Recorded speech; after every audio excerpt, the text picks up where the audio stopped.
I want to start over already. Well, saw that coming. Saw that friggin' coming. A mile away. Why? Boy, we going to Taco Bell. We are handing out freezes tonight. Look at this. So, this is gonna go great, or it's gonna go terrible. That's the best way to look at it.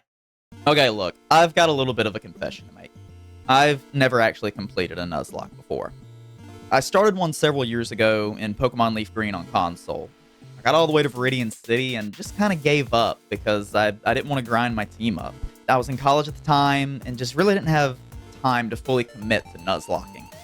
Fast forward to now, where it's perfectly acceptable to play on an emulator using speed up and rare candy to completely eliminate the most boring part of a run. With this being the Nuzlocke culture nowadays, I've decided to return to the Kanto region to finally complete a Nuzlocke. This is Pokemon Tragedeigh, my first Nuzlocke. Alright, so real quick, I'm just going to go over the rules for this run. First, you may notice that Tragedeigh is horribly misspelled in the title, and that is on purpose, my friends. You know how parents nowadays, they'll take a normal name like Phoenix, you know, a perfectly normally spelled name, really cool name too, and then spell it like this. I wanted to implement that into my Nuzlocke. Other than that, standard Nuzlocke rules apply, you know. Once Pokemon faints, it's dead, can't be used anymore. I can only catch first Pokemon in each area. Dupe's Claws and Shiny Claws are in effect. Battle mode is on set. Whiteout equals restart. Trade evolutions are now level up evolutions. I've changed that, tweaked that a little bit in the ROM ability, or the ROM spots. I've hacked in some rare candies to reduce the mindless grinding. And finally, I cannot overlevel the next gym leader's ace Pokemon. So, without further ado, let's get into Pokemon Tragedeigh. For my starter, I chose Bulbasaur, and I'll just let Past Jake explain why. I thought about it very long and very hard. I am going to pick Bulbasaur. The reason being is that he's super effective against the first two gyms, goes neutral against the second gym and the fourth gym. Fifth gym is Koga or Sabrina, however you want to play it. I would probably go Koga first. Also neutral there because he's poison in a poison gym. Also, Bulbasaur is going to be super effective in Giovanni's gym because he has ground and rock types. There's only two gyms in the entire game that Bulbasaur is terrible in. And at that point in the game, we already have good Pokemon that can take care of them. One of them is Sabrina, which at that point we have access to a plethora of really, really good Pokemon. So it's okay to not have the starter for that one. Also, the other one is Blaine, who is a complete pushover. Mark my words, I'm going to lose a Pokemon in that fight, if I even get that far. With my starter that I named Chase, after one of my friends that works with me on under controllers, we began our first Nuzlocke journey. Alright, we got crit immediately. Yep, alright, well. And it's already over. Alright, well, I'm sure the next run will go much better. No? Oh, okay, well, you know what they say, third time's a charm, and it's over already. I really thought this would be a little bit easier, honestly, but, oh, hey, we actually beat a rival on the fourth attempt. Finally, we got a crit, guys. We got a crit.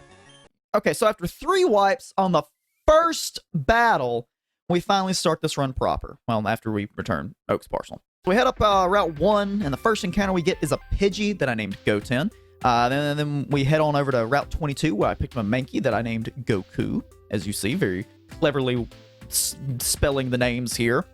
On Route 2, we managed to catch a Rattata that we named Joey, after youngster Joey. And in Viridian Forest, I caught a Caterpie.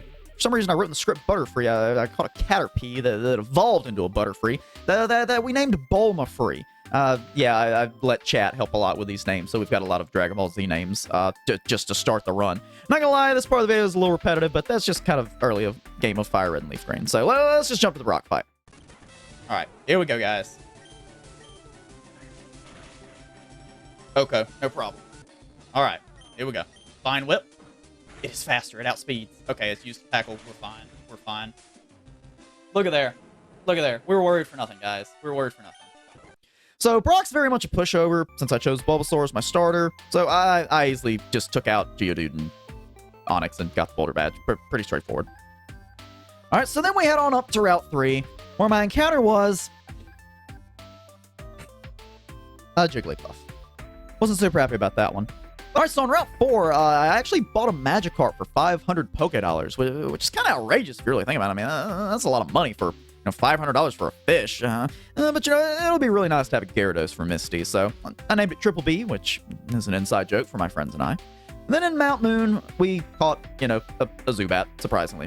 Big surprise there, guys. All right, so as I worked my way through Mount Moon, I had a perfect team to deal with anything I encountered. I had Chase to handle rock and ground types that I came across, Goku to handle any normal types that trainers had, and Bulma to handle any poison types that we come across. A lot of the Zubats are poison types. All of them are poison types. Come on, dumb Jake. But the unthinkable happened while I was facing off against Team Rocket Grunt. He also... Oh, I didn't heal up. Crap.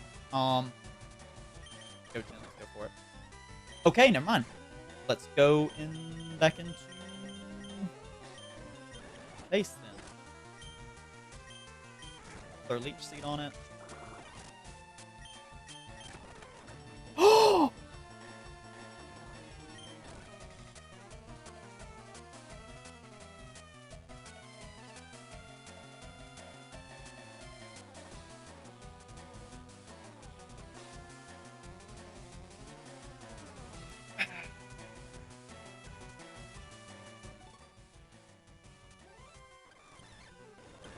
I want to start over already.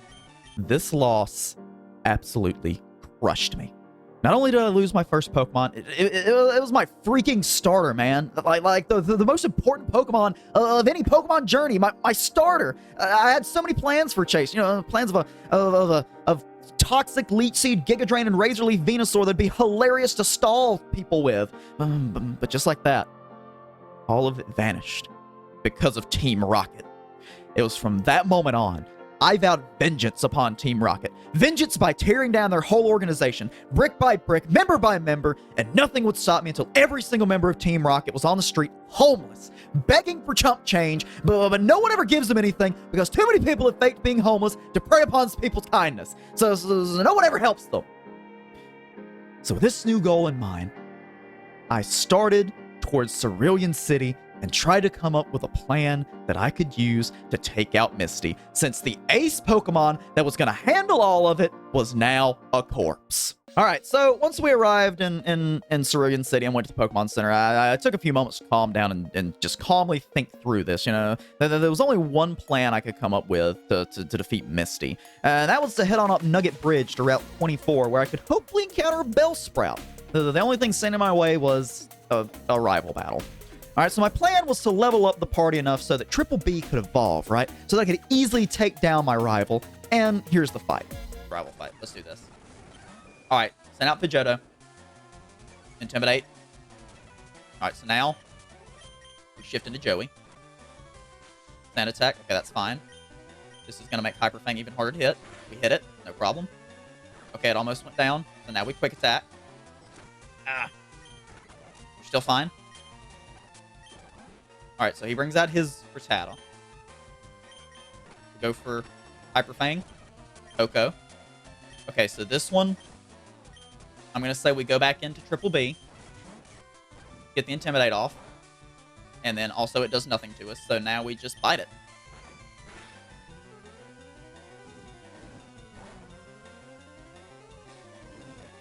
Okay, it's burned. That's not good, but that's okay. Crit. All right, crit. I think definitely mattered there. It's a pretty straightforward battler. Nothing to note really happened, just didn't lose any Pokemon here, so, it's got a push over, actually. I guess that happens when you have a Gyarados at this point. So after sending my rival to the Pokemon Center crying his humiliating loss, I made my way up Nugget Bridge, defeating every trainer that decided to throw themselves at me. And at the end of Nugget Bridge, you know who I found? I found a Team Rocket member. I made him endure the worst pain of his life, just by simply beating him in a Pokemon battle. Yeah, it really doesn't take much. These people are kind of sensitive about Pokemon battles, which, I mean, I guess I am too. You see how mad I got about losing my starter. After that, I went on over to Route 24, and I actually managed to procure myself a plant, a Bellsprout, a nice little flower that I named Ricky, as you see the wonderful spelling there, because of a certain meme. All right, so then I confidently walked into the Cerulean City with the amazing strut and dancing abilities of my awesome Bellsprout to face off against Misty and her water types. I easily took down the gym trainers. Well, I say I did. Ricky easily took down the gym trainers. There I stood before Misty with my mighty Bellsprout, and here's what happened. Ricky easily took out her Staryu after going +2 utilizing growth, then struggled to take out the Starmie in one hit, and then this happened.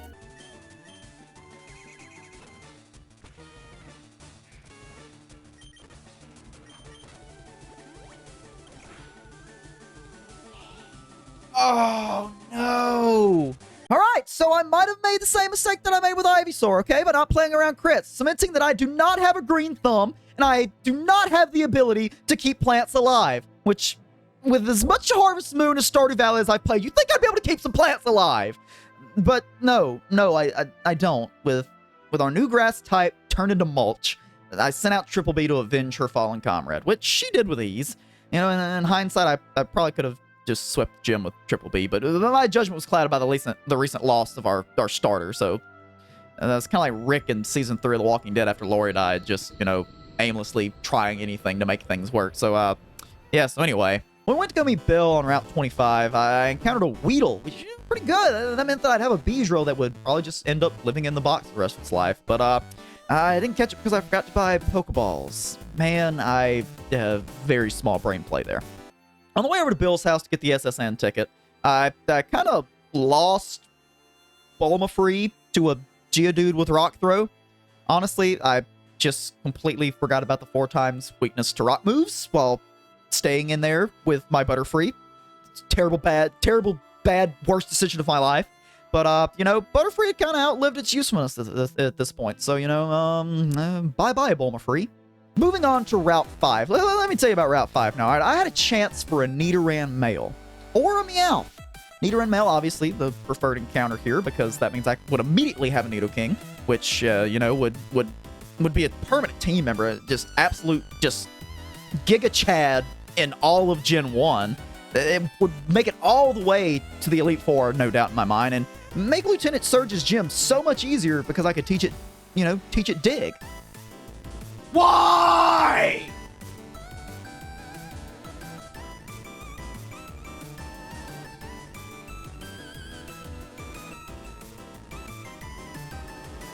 Why? So, yeah, as you see, I didn't get the Nidoran male encounter, but, you know, I caught a Meowth and I named it Cursed. Moving on to Route 6, I wasn't able to catch anything on Route 6, you know, Dupe's Claws.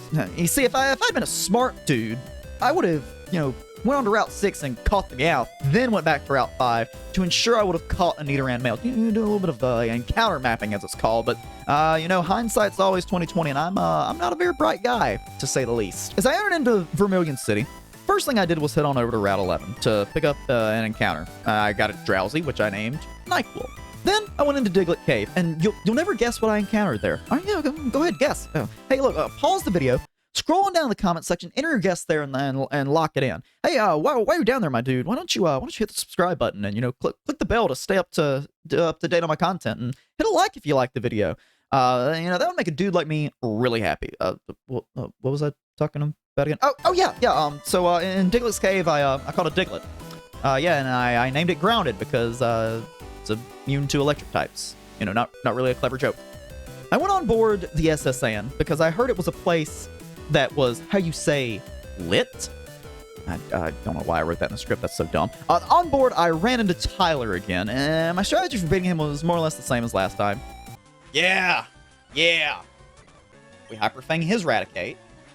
Lower level than us. We're faster. We outspeed. One Oko. Perfect. Okay, lowers our accuracy. That's a little scary. It missed.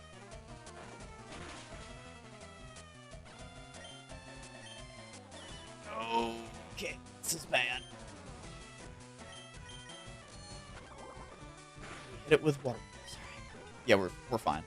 We're completely fine.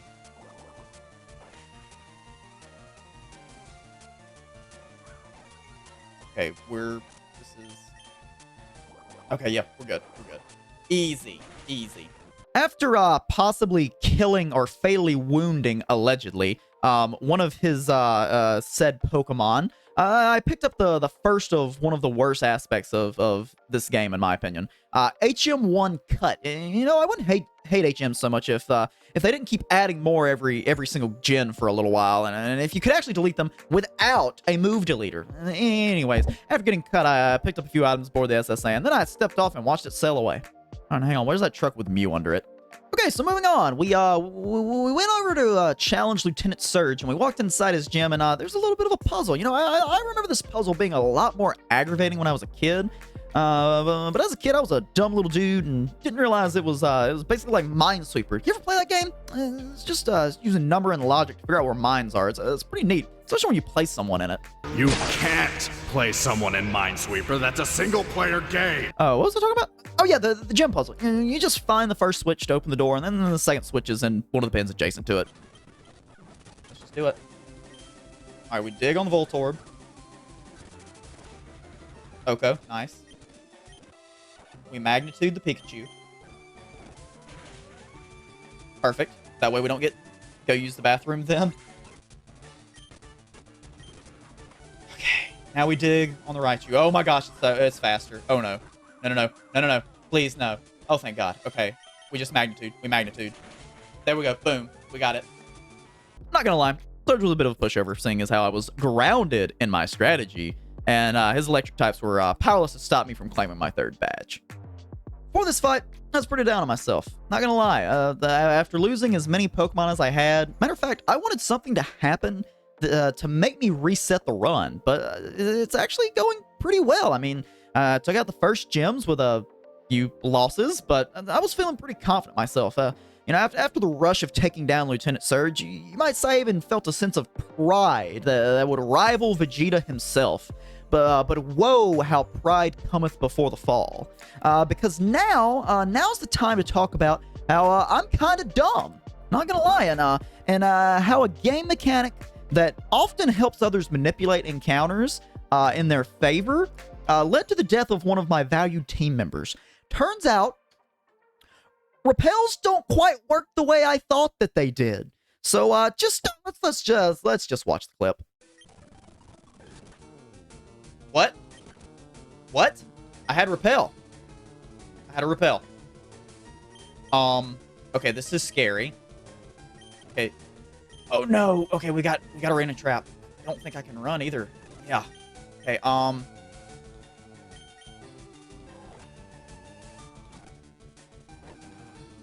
this is bad. This is real bad.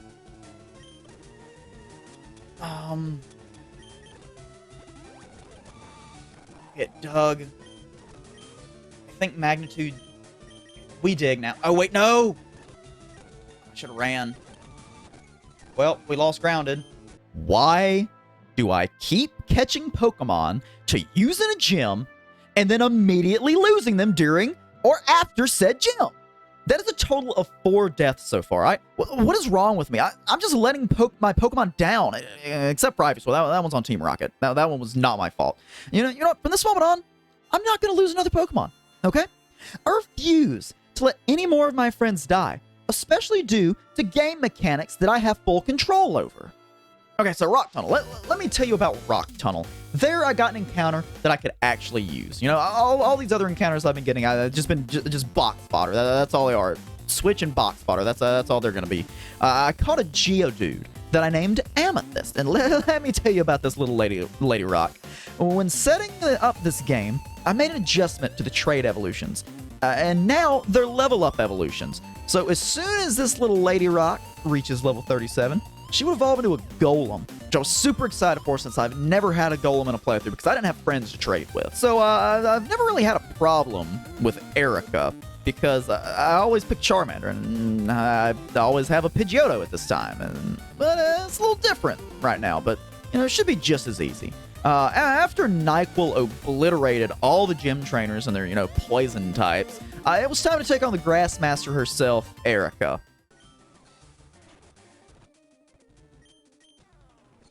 All right, Victory Bell down. Honestly, I think we stay in on Tangela. Let's see what Confusion does. Oh yeah, we're so good. That's a little spooky, but I think we're okay. Bile Plume. All right, here we go. Oh, it only went half. Yes, it's confused. Okay, I don't think that can... Okay, yeah, that's a little scary.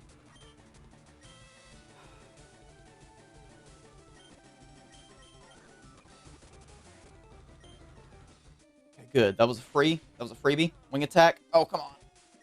Quick attack and we win. Quick attack and we win. Oh, it used hyper potion. Why didn't I think about that? All right, wing attack. And just like that, 4 badges, guys. Okay, so, yeah, seems like Erica has less of a green thumb than I do. She just lost more grass types than I have this entire run. So, maybe they should rethink her about being a gym leader. All right, not gonna lie. I was a little scared in the middle of that battle, as you saw the panic switch. But I came out on top, and now I have 4 badges. So, hey, you know, I'm halfway through the run, and I have a pretty decent team that's only gonna get better. So, on that high of winning a gym battle, I thought I'd go try my luck at the casino. But when I walked in, I noticed an interesting fellow dressed in a familiar black outfit, so I approached him for a conversation. And yeah. So yeah, turns out he was a member of Team Rocket, and after defeat, I mean having a lovely conversation with this gentleman. He mentioned something about a boss, and then just like phased through this wall or something. That's pretty weird, but you know, since I'm not a wizard like that guy, I looked under the poster he was looking at, and I found a switch that opened up into some kind of underground hideout. So you know, did what any sensible 10-year-old would do if they found a secret base of the Pokemon Mafia. That's right, I called the police on those busted flip-flops. Right here, officer, these are the guys that killed my Ivysaur, but the police officer, he kind of just looked at me like a cat, you know, looks at another cat, and you know, he asked if he gave me a cookie, would I leave? He sure did drive a hard bargain, but that cookie was so good, so it was just up to me to take down these scallywags, which, you know, is fine by me. Time for some revenge. It was time to get revenge for what they had done to my Ivysaur. So I burst up into their hideout with Nyquil confusing and Amethyst throwing rocks at everything in our path. And eventually we made our way to their boss, some dude named Giovanni. I wanted to make him pay for what his organization did to my Ivysaur, so I challenged him to a battle. It's got 105 HP. Well, we're leading Goku because I accidentally clicked start. So, we're just going in. We're going in. Okay. We're so dead to crit. He's gonna heal. I know he's gonna heal. Does Giovanni have a potion? That's the thing. I'm pretty sure he has a potion. I'm almost 95% sure he's going to heal. Let's swap in Triple B, hit the Intimidate. Okay, he bit. We got this. We got him. We win. Okay. Really? Okay, we got it. We got this. No problem. Fortunately for me, Giovanni was a 6-piece chicken McNobody that knows nothing of Pokemon types or strategy like my big brain self, and I defeated him with ease. Whenever Giovanni ran away crying because he just got beat by a kid, he dropped some kind of nerd goggles that I totally swiped, and now I was ready to head to Pokemon Tower to pay my respects to my fallen Ivysaur. As I was going in to pay my respects and leave those nerd goggles as a gift to my Ivysaur, I ran into Tyler, and he was really mad and upset and sad for some reason, and he wanted to battle me. So we just decided we'd have a nice little Pokemon battle, you know, on the graves of other Pokemon. That's really nice, huh? Just gonna Magnitude 8. Yep. Charmeleon's down. How's that feel, buddy? Execute. All right, this is the one we want to swap into Goten on. Touché.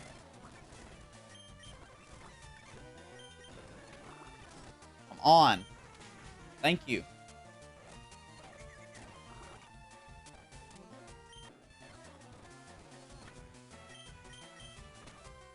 Kadabra, same thing.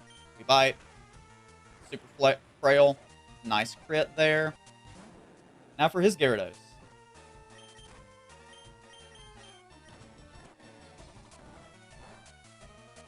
Nothing. And that was a crit. Well, that battle was pretty anticlimactic. You know, you think he would have taken out at least one of my Pokemon by now, but he seems to like the strategy of losing much more than winning. So, anyway, Ivysaur's ghost must have made a friend in the afterlife and sent us a new team member because we called a Ghastly in Pokemon Tower, which I named Lindsay, and she immediately joined our party. While I was making my way through Pokemon Tower, I heard that Team Rocket had killed another Pokemon and had taken over the tower. Now, these 7-year-olds with recorders just rolled up into town, killed another Pokemon. This absolutely made my blood boil to the point that I stormed right to the top of the tower, told the spirit of the dead Pokemon to settle down, and slapped every single one of those Team Rocket members so hard they turned into someone their parents could actually be proud of. All right, after taking care of them, this guy they took hostage, he gave me some kind of magical recorder that he said can be used to wake up sleeping Pokemon. I mean, a recorder can wake up anything if it's in the right hands, especially hands like mine. So, with this newly acquired recorder, I headed straight down Route 12 and woke up the Snorlax. And, for some reason, he got really mad for my recorder playing. And in true Dragon Ball Z fashion, I managed to calm him down with a battle, and then I persuaded him to join our team. And, of course, I named him Boo. All right, so at this point in the run, I started to get a little full of myself. Erica's Gym, Team Rocket's Hideout, Pokemon Tower, nothing but W's since Vermilion City, when I heard that Team Rocket members had been spotted in Saffron City, I knew it was my civil and vengeful duty to investigate. As I made my way through the streets, I couldn't help but notice all the Team Rocket members walking around like their dad worked at Microsoft and could get your account banned or something if you mess with them. Well, I wasn't too far off because they had taken over the Pokemon's equivalent of Microsoft, known as Silphco, the Pokemon company. I was sure that meant that Coffee Table Giovanni would be in there trying to get everybody's Pokeballs banned so no one else could use Pokemon against him or something like that. Well, not on my watch. I stormed directly into Silphco with nothing but my dull forces, my slow wits, and my Pokemon. Once inside, I began to sneak around with all the tranquility of a baby learning to walk. This is evident by all the Team Rocket members that I had to fight. And on one such wonderful Team Rocket member, disaster struck. I was prepared for a different fight and was not ready to face down a Weezing. So, of course, I swapped into NyQuil to easily defeat this Weezing with Psychic-type moves, which, by the way, was going great until it exploded. Well, saw that coming. Saw that friggin' coming. A mile away. So... Remember back in Vermilion City, when I said I refused to let any more of my friends die, especially due to game mechanics that I had full control over? Yeah, that was foreshadowing, okay? You see, someone in chat informed me that Explosion, it's a normal type move, meaning that I could have easily swapped into Lindsay without worrying about losing her thanks to her ghost typing. This is what's called a pivot, where you can bait the AI into using a move with one Pokemon, then switching to another that is immune to the baited move. But I was expecting a different Team Rocket member, so I wasn't thinking about a pivot play, let alone the freaking Weezing going nuclear on me. Team Rocket is responsible for the death of another one of my valued team members. NyQuil was going to be my sweeper for Koga's gym, and it was going to help me in the Elite Four, but now I don't know what I'm going to do. I retreated out of Silphco with our fallen soldier and gave him a proper burial. With the hole in my heart and roster, it was time to find a new team member. One that was a psychic type and could get revenge for NyQuil. So I did a little planning. I found that on Route 12 and 13, I could get some more encounters via fishing or surfing. Now the rule I use for this Nuzlocke is that I can only catch the first encounter on any route in the grass. But I added another clause to make the game more fun for me. And if you don't like it, then, well, I don't know, cry about it in the comments or something. I don't know. The clause states that I may also catch the first encounter on any route that has water via fishing or surfing, but not both.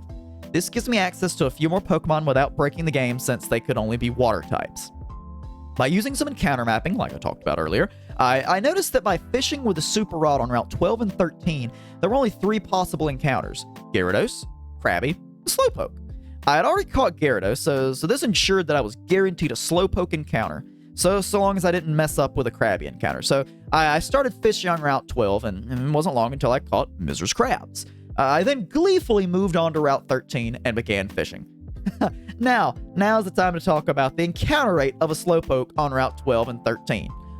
It has a 1% encounter rate, meaning that 1 of 100 encounters should be a Slowpoke, right? I went through 288 encounters until this happened.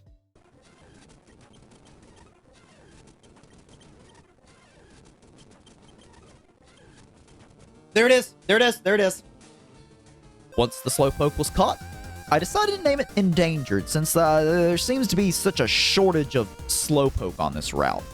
Okay, so the original plan for Koga's gym was just send NyQuil in and just let him wreck shop, but thanks to a certain evil organization who shall remain nameless for now, that plan had to be adjusted.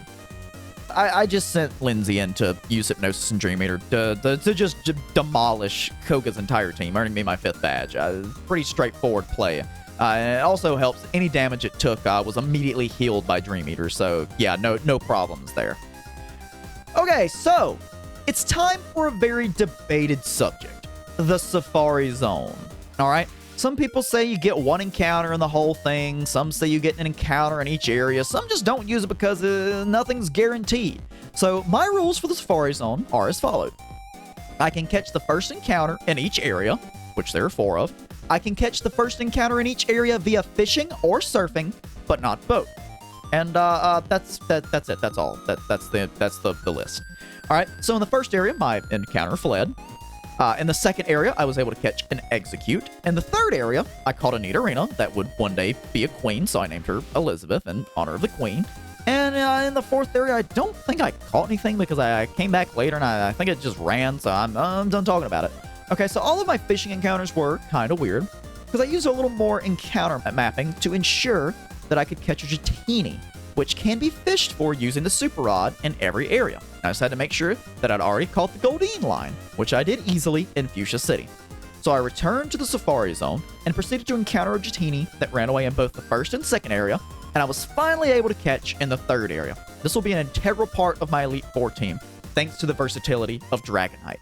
Alright, so once I got my groove back after all that debauchery, it was finally time to take on Silphco and make Team Rocket pay for the death of count them, 2 of my Pokemon. I started taking on Team Rocket members left and right. One by one, they broke themselves upon my team, crumbling like a wet noodle in a pasta pan. You know, this is a lot easier when you actually prepare for upcoming fights. Man, Pokemon Challenges was really right about that. And it was at last upon us, the fateful encounter with Tyler, our arch rival. You could say he was barely a rival, considering he has been a complete pushover in every encounter we've had with him. Honestly, I don't know why he's so full of himself. I'm obviously the superior trainer. I mean, the only time he managed to kill one of my Pokemon was in our first bet. Okay, yep, saw that coming. All right, let's rewind that. Okay, I'm not gonna lie. I got a little overwhelmed with the Alakazam. My puny, polished brain just went, Zam winked to physical moves, so I use Golem. And instead of the play of a defined gentleman and switching into Snorlax to absolutely body the Alakazam, I didn't even think to swap Debut and to at least tank the Future Sight and more than likely eat that Gyarados like a fruit by the foot. Do they even make those anymore? I can never find them anytime I go to Walmart. Oh yeah, moral of the story, I could have played around that better and saved Amethyst. Rest well, my glorious Geode. Okay, so with the loss of Amethyst, we needed another bulky Pokemon to take her place, and Queen Elizabeth just seemed like the perfect fit. Then we made it up to the Giovanni fight, and it was time to take down this evil tycoon for the second time. I was a little on edge going into this fight after just losing a party member. His Nidorino and Nidoqueen went down no problem thanks to Endangered. Then he sent out the Kangaskhan, which I was the most afraid of, until I had an Epitome. I don't know. It only has normal type moves. It only has normal type moves. It only had normal moves. So I sent out Lindsay to put it to sleep and feast upon its sweet, sweet dreams. Then Endangered cleaned up the Rhyhorn, and I was gifted a weird Christmas ornament by this old man that Giovanni was shaking down about Pokeballs or something. Okay, so before taking on the fighting type gym, and Sabrina, I had to pick up a few items. I had to pick up the item finder from one of Professor Oak's aides. Then I went back to where I first caught Boo to pick up the leftovers. Then I went and defeated the evil Boo to get his leftovers. Gave one to Boo and the other to Endangered, since they're the two bulkiest members of the team. I then went into the fighting gym, and it was pretty easy for Lindsay to just, lull everything to sleep with her wonderful singing voice, and then proceed to feast on their dreams like it was an all-you-could-eat buffet. Okay, so now comes the battle with Sabrina, and let me tell you, I was not looking forward to this one. I was actually really scared that my run was going to die here, or my team was going to suffer some serious losses. I actually took a break between streams because I didn't have a plan for taking on this gym. But in the time off, I started watching a certain Nuzlocker's channel and his critiques of this fight, and I found my answer and began to formulate a plan. I'll just let past me explain. I believe I've come up with a foolproof strategy. I even drew up a little diagram here. All right. So something that I realized: Snorlax can learn a little ghost move that is super effective against psychic types, without, being crippled by what Gengar has. Right now, he has Body Slam, he has Sleep Talk, Rest, and Yawn. So I'm going to change Yawn, and as I said, I drew a little diagram. If you care to take a look, this is my plan: Shadow Ball and Sweep. So as you see, I drew my Snorlax here. He's just having him a good old time. We see right here a Shadow Ball that he's using, and then this is Sabrina's Alakazam, which I'm actually kind of proud of how well I actually drew the Alakazam. Take a look. You see those X's on his eyes? Yeah, that's gonna be what Shadow Ball does to her Alakazam. And you see down here, my wife actually drew these two because I'm not great at drawing people. Here's Sabrina, very mad that I bodied her Alakazam, and then there's me, super happy. So this is gonna go great, or it's gonna go terrible. That's the best way to look at it. This is the plan. We lead Boo.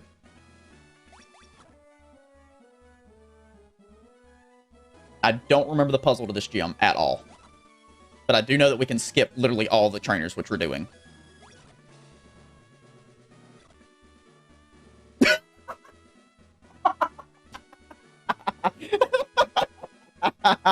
Oh, wow.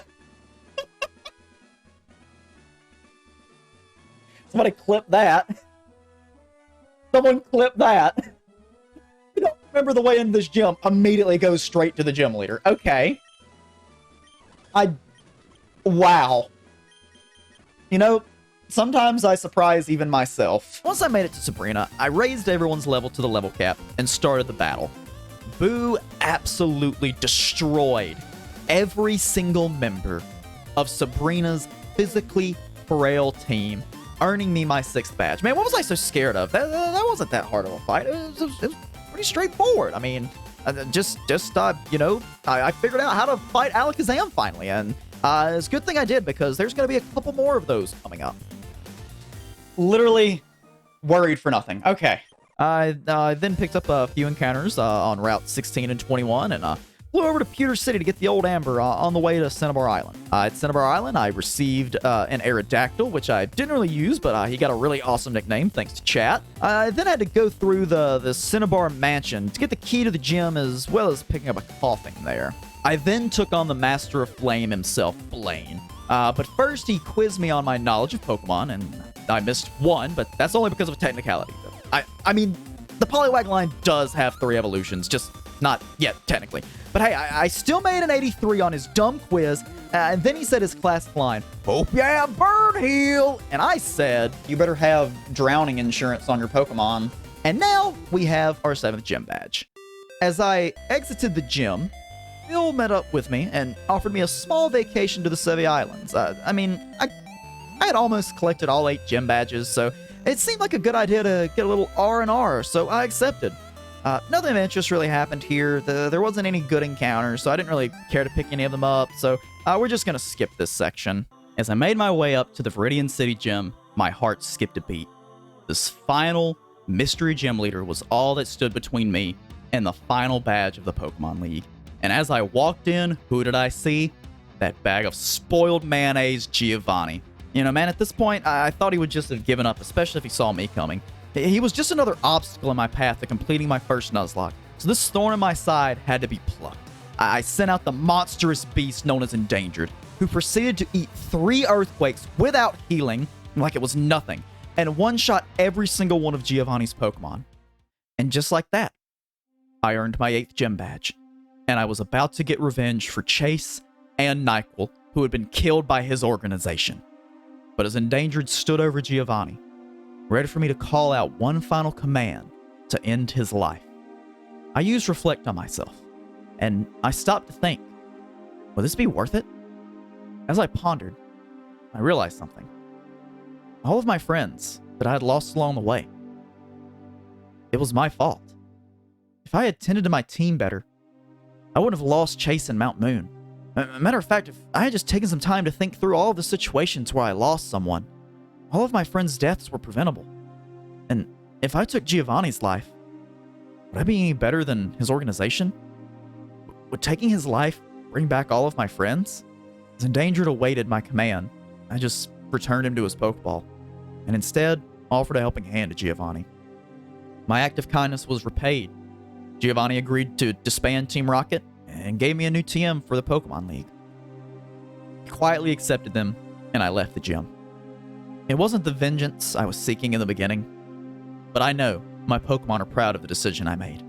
And after purging all the hatred and all the malice from my heart, I knew what I had to do next. I was now ready to take on the toughest trainers at the Indigo Plateau.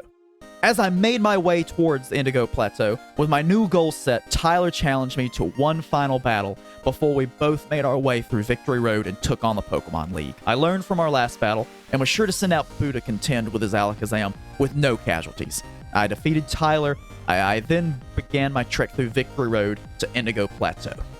After making my way through Victory Road, I wanted to end the stream and take some time to plan for the Elite Four. However, it didn't make sense to just wait whenever I was already knocking on the door of the Elite Four. So, thanks to my intuition and with some help from my friends in chat, I put together a pretty good Elite Four team.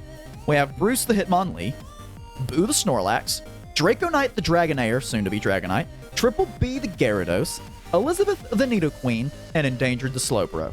I think the only thing I would have done differently, looking back on it, would be swap Hitmonlee or Dragonair for Gengar, because I think I could have gotten more use out of Lindsay. And I know what you're thinking. Why is team at the level cap? Well, I flipped a coin on whether or not I would make the level cap 63 for the entire Elite Four, or if I change the level cap for each member of the Elite Four. And here's what happened. Heads. Okay, Heads, we use individual. Tails, we go by the champion.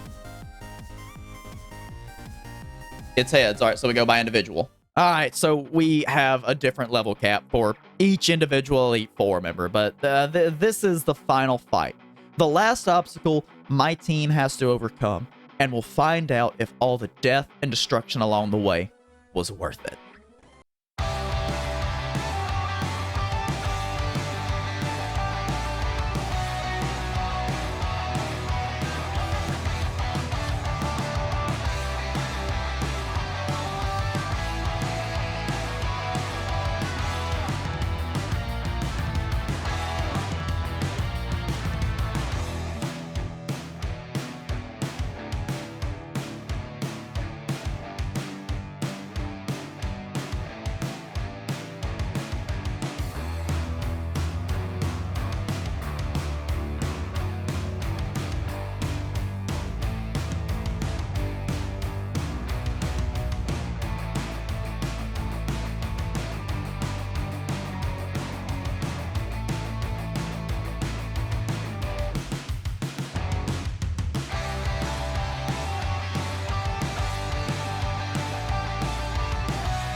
Ooh. And we get the freeze.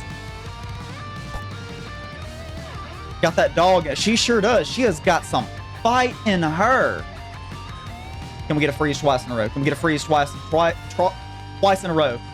Boy, we going to Taco Bell. We are handing out freezes tonight. Look at this.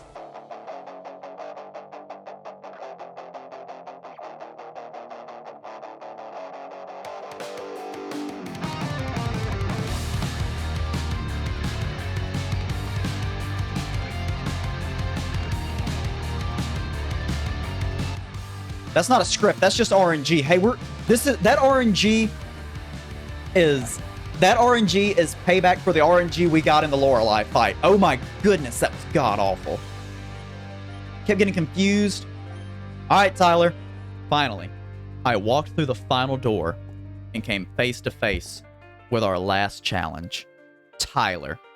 For one last time, we locked eyes, and all he said was, I see you've caught some powerful Pokemon. Are you ready to catch these hands, Boy? And our epic final battle began. He opened with Pidgeot like so many times before and was brought down by 2 Thunderbolts thanks to Queen Elizabeth herself. He then sent out Alakazam and I switched to Boo like I had learned in our previous battle.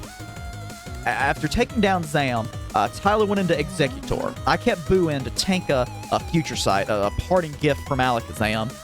Boo then proceeded to take a few naps and take out the Executor. Next, he sent out his newly evolved Rhydon. We go into Endangered, who takes 2 Earthquakes, but claps back with an Oko Surf. Down to his last 2 Pokemon, he sends out Gyarados. And I swapped to Draconite, which I forgot to teach any viable moves to. I hit it with a Thunder Wave and swapped back into the Queen to start using Thunderbolt. We trade super effective moves and healing all while risking a crit until he locks himself into Thrash. Out of Pokemon and out of options, Tyler sends out his starter and ace, Charizard. We send out Endangered, who tanks a Fire Blast. Everything I had fought so hard for since I left Pallet Town. Every single one of my friend's sacrifices that had led me to this point was about to pay off. Chase, Ricky, Bulmafree, Grounded, Nyquil, Amethyst. Give me your energy and let's finish this fight. Endangered hit a super effective Crit Surf to end the battle and won me my first Nuzlocke. After everything my team and I went through, we came out on top, and I've officially completed my very first Nuzlocke. Looking back, it wasn't as scary or as difficult as I thought it would be. I mean, in the end, we only lost 6 Pokemon, all of which could have been easily saved if I had played better. I will be doing another Nuzlocke on my Twitch channel very soon, so be sure that you follow me on there and you subscribe to me here on YouTube to stay up to date on my content. Thank you guys so much for watching. Thank you so much for your support, and I will catch you in the next video.